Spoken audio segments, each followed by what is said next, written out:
Hola, ¿qué tal? Mi nombre es Mónica Aguilar Tobin, soy docente de la Universidad de Sonora y mi tema se refiere a los entornos virtuales de aprendizaje y su pertinencia en las escuelas de diseño gráfico.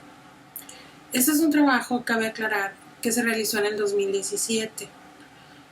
Hasta antes del 2020 se hablaba de estos nuevos ambientes de aprendizaje, los cuales iban avanzando a pasos agigantados a incorporarse en el mundo de la educación.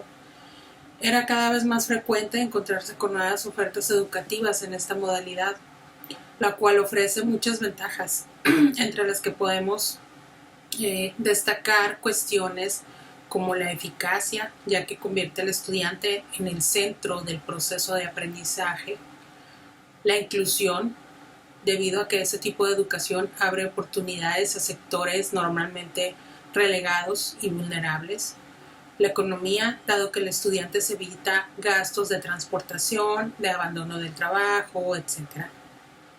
Pero sin duda una de las ventajas más importantes en estos nuevos ambientes es la flexibilidad, ya que se le da al estudiante la oportunidad de seleccionar en dónde, cuándo y a qué velocidad aprender. Eso le permite combinar la familia y el trabajo con el estudio, lo cual ha sido un muy buen argumento para que mucha gente regrese a los estudios. Uno de los cambios más fuertes con respecto a la situación que estamos viviendo desde el año pasado la ha vivido la educación, ya que debido a la situación de emergencia, los centros educativos se vieron obligados a implementar clases a distancia. Sin embargo, estos términos no tienen mucho que ver con el concepto de la educación en línea, por lo que me voy a permitir hacer algunas acotaciones primero. La educación en línea o el concepto de educación en línea lo podemos definir como aquella en donde los docentes y los estudiantes interactúan en un ambiente digital por medio de recursos tecnológicos. Estas actividades se llevan a cabo de manera sincrónica, es decir, interactuando al mismo tiempo, y en este tipo de proceso de enseñanza-aprendizaje se imparten sesiones en vivo y posteriormente las actividades se suben a plataformas educativas para su revisión. El rol del docente es prácticamente de un tutor acompañando al estudiante en su proceso de aprendizaje. Luego tenemos la educación virtual. La educación virtual implica el uso de recursos tecnológicos un poco más complejos, como una plataforma multimedia donde se puede trabajar de manera asincrónica, es decir, sin sesiones en vivo, y por lo tanto los docentes y los estudiantes no coinciden en sus horarios. Los materiales del curso deben de ser diseñados de tal modo que el estudiante no requiera de una explicación ni una guía adicional para su comprensión, aunque puede tener discusiones sobre sus dudas en los espacios que contienen estas plataformas educativas y que son especiales para ello, como los foros de discusión. El rol del docente en este caso es diseñar materiales de consulta y de trabajo y brindar una retroalimentación oportuna y clara para que el alumno pueda detectar sus fallas y sus áreas de oportunidad.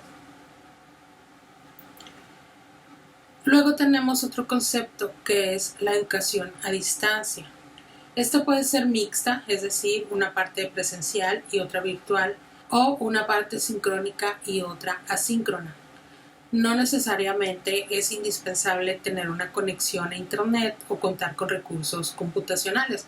Los alumnos pueden utilizar materiales físicos como libros, cuadernos, etc. y recibir la información por canales unilaterales como televisión abierta o radio. Esta modalidad es la que se ha estado implementando en muchas escuelas públicas del país a raíz de la pandemia. El rol del docente es proporcionar la información necesaria para la clase y buscar el modo de hacer llegar la retroalimentación al estudiante acerca de sus trabajos.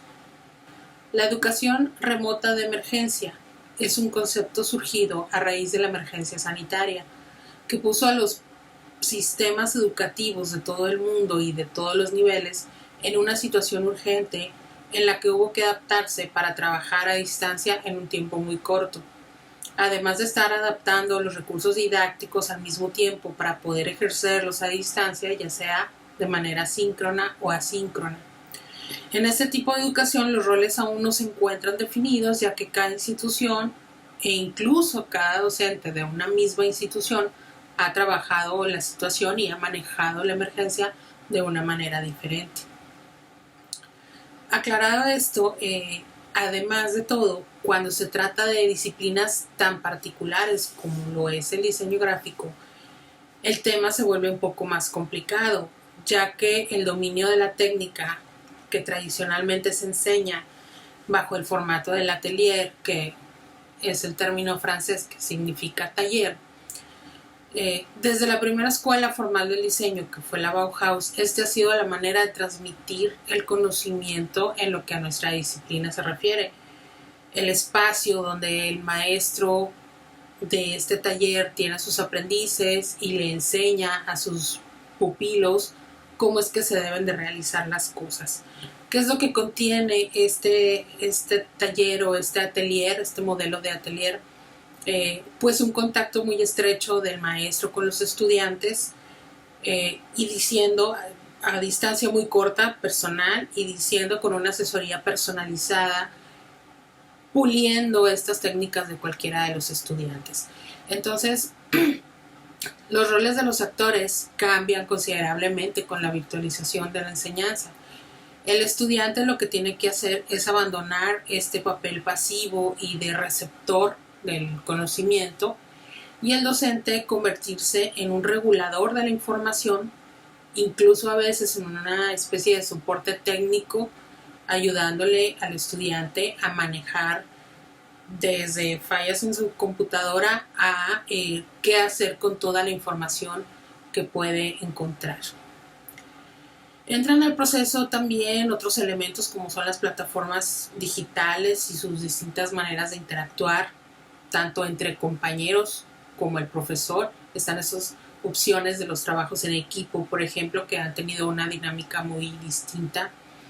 Entonces se trata de hacer una adaptación minuciosa de todas las estrategias didácticas, de diseñar material didáctico y en general del proceso de enseñanza para poder lograr resultados similares a los que se esperan en la modalidad presencial en este proceso. El objetivo de este trabajo entonces es establecer cuáles son los puntos que no deben dejarse fuera en una transición de la enseñanza tradicional del diseño gráfico a la enseñanza virtual.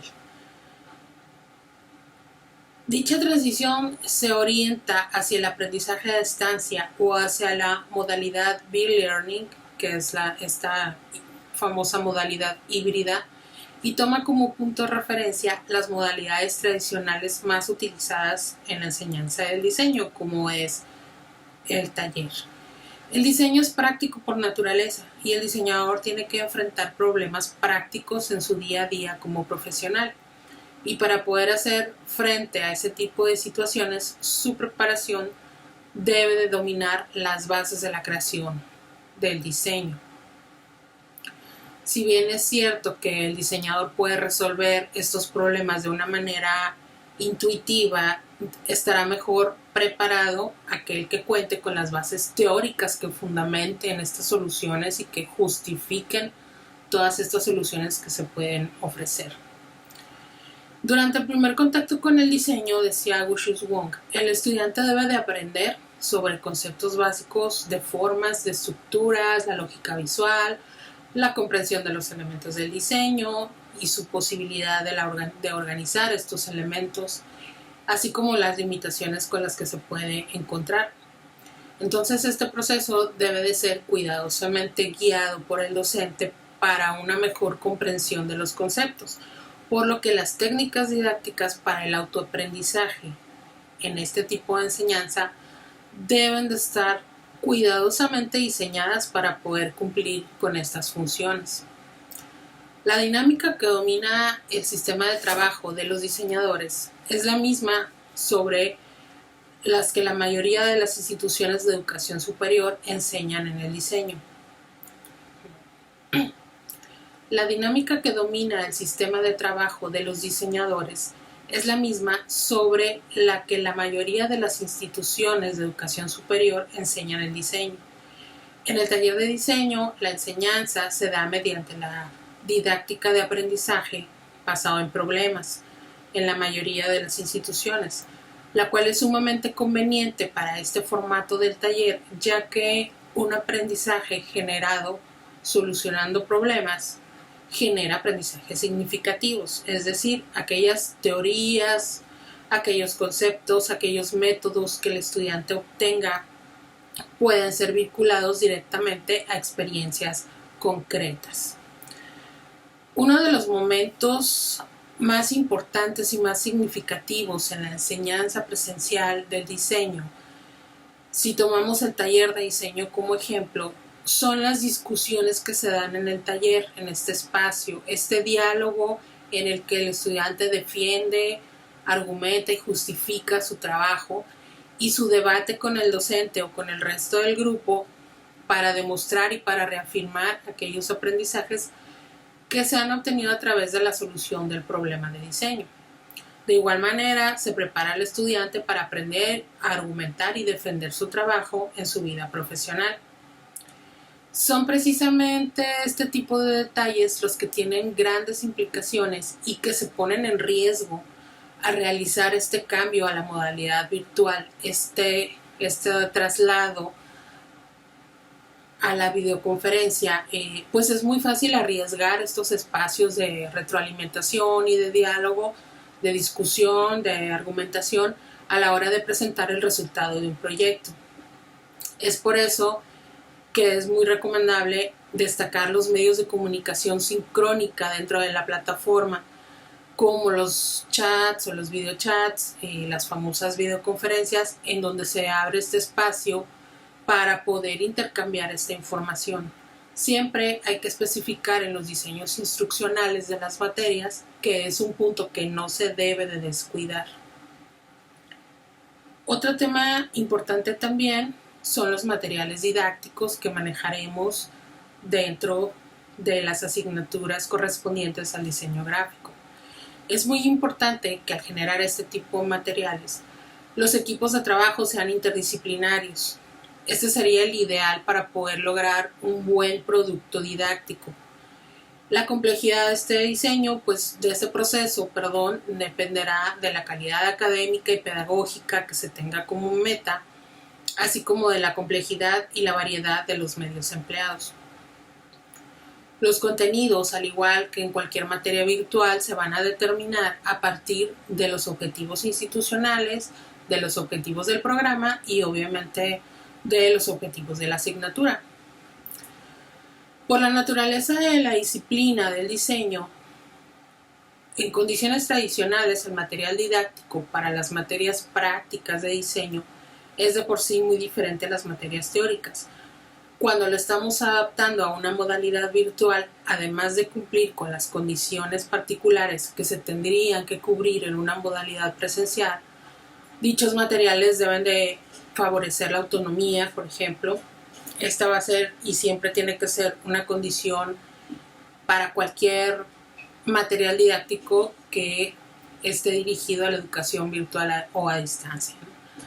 Hay que despertar la curiosidad en el alumno. Aquel material que no lo motive a hacer una investigación más profunda sobre estos temas que se están tratando en la materia, vamos a tener como resultado un proceso de aprendizaje muy pobre y muy limitado.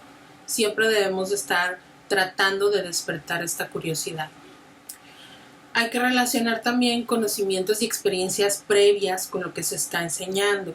Hay que tener bien contextualizados cuáles son o qué lugar tiene la asignatura que yo estoy impartiendo dentro del currículum y conocer cuál es el nivel de conocimiento de los estudiantes para poder lograr ese aprendizaje significativo.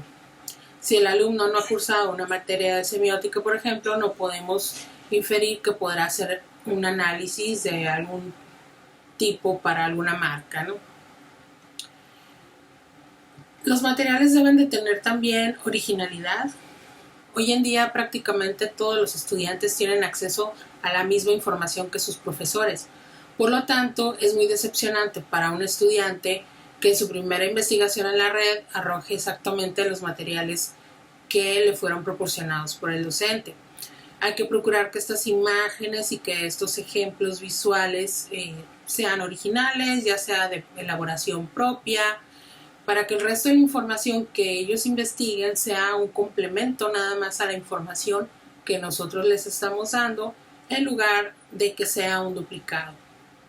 Por poner un ejemplo, los análisis de logotipos, anuncios, métricas y significados que abundan en la red giran todos alrededor de los mismos ejemplos, por lo que es conveniente hacer algún material ex profeso para el caso que se quiera ejemplificar. Deberán facilitar también estos materiales lograr los objetivos planteados en el curso. Un material didáctico que no esté encaminado y no contribuya a cumplir el objetivo general del curso va a ser únicamente un desperdicio de tiempo y de atención. Siempre hay que enfocar el aprendizaje directamente en el objetivo general por medio de los objetivos específicos o a través de estos objetivos específicos. Los materiales también deben de tener conceptos muy claros que no den lugar a ambigüedades.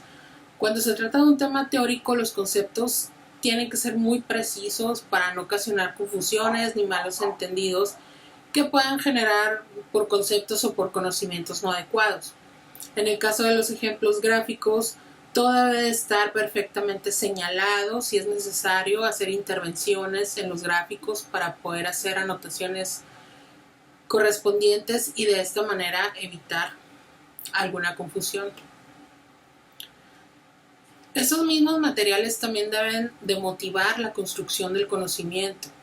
Lejos de propiciar un conocimiento por retención o por repetición, los materiales deben de estar diseñados para que el estudiante descubra el conocimiento que le queremos transmitir. Esto ya de por sí se debe dar en un aprendizaje basado en problemas y con más razón en una disciplina como lo es el diseño gráfico. También estos materiales deben de sugerir una amplia información adicional. Se sugiere compensar ese extra que proporciona el docente presencial cuando el alumno se acerca al final de la clase a pedir algún consejo, alguna sugerencia específica, con la sugerencia de materiales de consulta, de libros, videos, de artículos, de reportajes, cualquier tipo de material en donde se puedan apreciar ejemplos o aplicaciones más recientes de algún tema. Sobre todo porque el diseño es una disciplina tan cambiante que prácticamente todos los días surge nuevo material de estudio. Los materiales de una carrera como diseño, la mayoría del material de este tipo forzosamente deberá tener un alto contenido gráfico y alta calidad, lo que va a repercutir en el tamaño de los archivos. Hay que ser conscientes al generar estos materiales que la plataforma puede estar sujeta a muchos factores que pueden afectar a la reproducción de algún video, la visualización del material, por lo que hay que ser prudentes con los tamaños y con la resolución de los materiales generados. De igual manera, hay que verificar que sea entendible, si está en otro idioma, buscar los subtitulados, si está en español, no tener regionalismos incomprensibles. Somos muy tendientes a utilizar materiales de otro país en donde hay términos diferentes a los que utilizamos en diseño y que no son comprensibles para nuestros estudiantes. También es conveniente generar medios combinados. Los diseñadores de programas de educación a distancia argumentan que las funciones pedagógicas no se deben de atribuir a un solo medio. Hay que combinarlos dependiendo de lo específico de cada tema, como lecturas, videos, fotografías, audios, hacer combinaciones interesantes que guíen la atención del estudiante de una manera adecuada y obviamente en función de las necesidades del tema que se está viendo. Dentro de este proceso de enseñanza-aprendizaje hay un tema muy delicado, hay un momento muy delicado que es la evaluación. Específicamente en aquellas asignaturas de los primeros semestres en donde los procesos a calificar se generan de una manera manual y las evidencias que el alumno envía son fotografías de los productos realizados.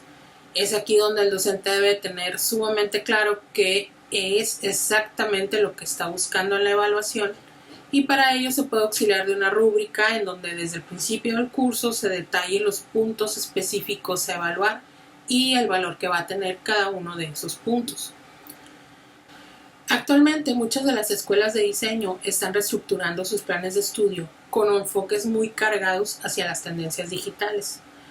Carreras como diseño interactivo, diseño multimedia, diseño editorial electrónico son términos que están sustituyendo a diseño gráfico. Esta tendencia puede resultar considerablemente más fácil de adaptar a una modalidad virtual en todas sus asignaturas, contrariamente a los planes de estudio tradicionales. Algo que hace la diferencia entre cursar un programa de licenciatura en diseño y una carrera técnica son las asignaturas teóricas que le van a dar al estudiante los conocimientos teórico-metodológicos sobre los que puede fundamentar su trabajo práctico. Esta parte de los programas de licenciatura no tiene ninguna dificultad en convertirse a una modalidad virtual, siempre y cuando los materiales didácticos sean correctamente seleccionados. En cambio, asignaturas como la fotografía análoga, la aerografía, incluso modelado, están siendo sustituidas por su versión digital gracias a las cámaras digitales, a las tabletas de ilustración, que emulan cualquier tipo de herramienta, y al software avanzado de modelado y de animación, lo que lleva incluso a segregar aquellas escuelas que todavía incluyen estos antiguos procesos en su currícula. Sin embargo, son este tipo de asignaturas precisamente las que son más complejas de convertir a una modalidad virtual, en la que si bien la instrucción se resuelve por algún tutorial, algún video tutorial, el momento más complejo sería el de la evaluación, que es un proceso que ya en este tipo de asignaturas incluso llega a ser acusado de subjetivo. En conclusión, desde la didáctica tan particular que nuestra disciplina requiere, podemos expresar que la migración de asignaturas de los programas de diseño gráfico a una modalidad virtual es pertinente siempre y cuando el contenido original de la materia lo permita. Deberá realizarse un cuidadoso diseño instruccional puntual y claro, donde no se deje ningún cabo suelto en ningún momento del proceso y defina con mucha claridad y mucha precisión cuáles serían las competencias que se deben de haber alcanzado al final del curso y por lo tanto su relación con la evaluación. La tecnología nos ha alcanzado y es inevitable dejarla fuera de las instituciones. En estos momentos ha sido la herramienta que nos ha permitido seguir avanzando. Todo se puede lograr si seguimos los procesos adecuados y hacemos las cosas de una manera correcta, sin descuidar aspectos básicos. La educación virtual siempre ha sido acusada de ser inferior en sus resultados. Sin embargo, cuando todos los actores se desempeñan de una manera ética, profesional y adecuada en sus roles, estos procesos se pueden llevar a cabo de una manera exitosa y con mucha calidad. Muchas gracias.